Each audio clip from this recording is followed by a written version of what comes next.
hasil pengambilan benda asing di telinga. Oke? Di telinga itu pertama kita harus menyiapkan penderita. Penderitanya itu bisa duduk atau berbaring, dan kita itu menghadap telinga yang sakit. Kalau misalkan sakit telinga kiri, berarti kita lebih condong ke telinga kiri. Kalau misalkan kanan, berarti kita lebih condong ke telinga yang kanan.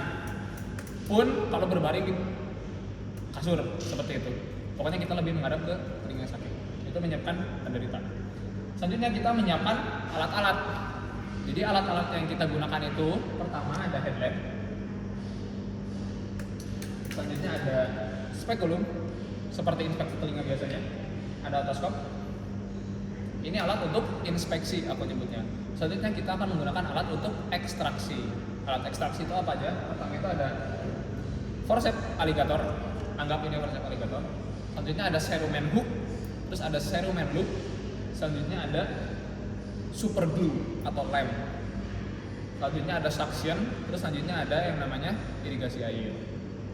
Itu untuk alat-alatnya. Selanjutnya untuk alat-alat setelah prosedur itu merupakan antibiotik. Contohnya gentamicin. Seperti itu. Nah, jadi alat sudah disiapkan, penderita sudah disiapkan. Saya akan mencuci tangan terlebih dahulu. Pertama kalian inspeksi terlebih dahulu. Permisi apa? Saya lihat dulu bagian telinganya. Diinspeksi. Selanjutnya kalian inspeksi pakai otoskop seperti ini untuk memastikan. Oke, jadi dari hasil inspeksi ditemukan pertama interpretasi itu benda asingnya apa. Yang kedua itu membran timpaninya intek atau tidak. Yang ketiga itu kondisi pasien kooperatif atau tidak. Oke, pertama kita masuk ke benda asingnya. Benda asingnya itu terbagi menjadi 3. Pertama, apakah benda asingnya itu reaktif, apakah non reaktif, atau yang ketiga itu merupakan benda hidup.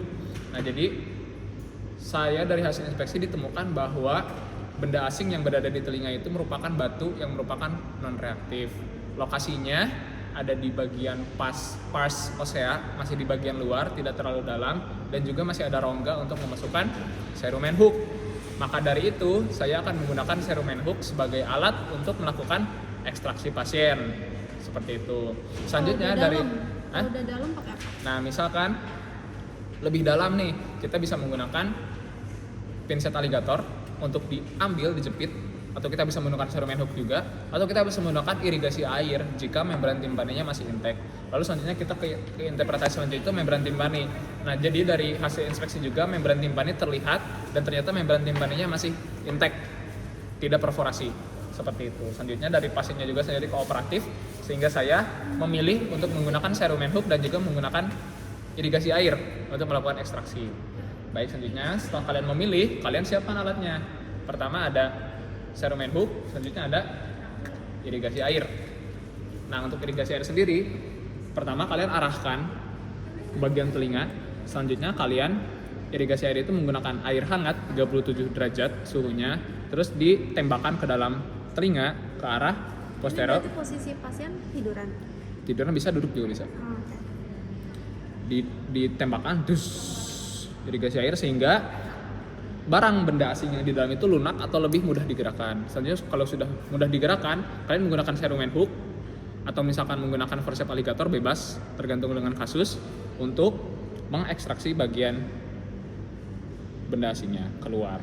Tarik perlahan. Baik, jika sudah keluar, kalian teteskan antibiotik. Setelah itu kalian bersihkan telinganya, lalu kalian evaluasi ulang apakah ada pendarahan, apakah masih ada benda asing yang tertinggal, atau masih ada tanda-tanda inflamasi seperti itu.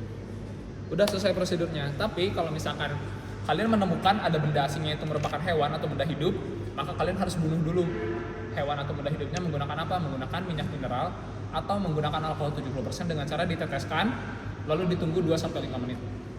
Setelah hewannya mati, baru kalian ekstraksi. Udah deh kalau telinganya. Tadi bersihin telinganya tuh pakai apa? Bersihin telinganya kalian bisa menggunakan kasa steril. Jadi bagian luarnya aja nggak apa-apa. Nggak usah sampai ke dalam. Seperti itu. Pak. Udah selesai kalau yang telinga. Sekarang langsung aja masuk ke yang hidung ya.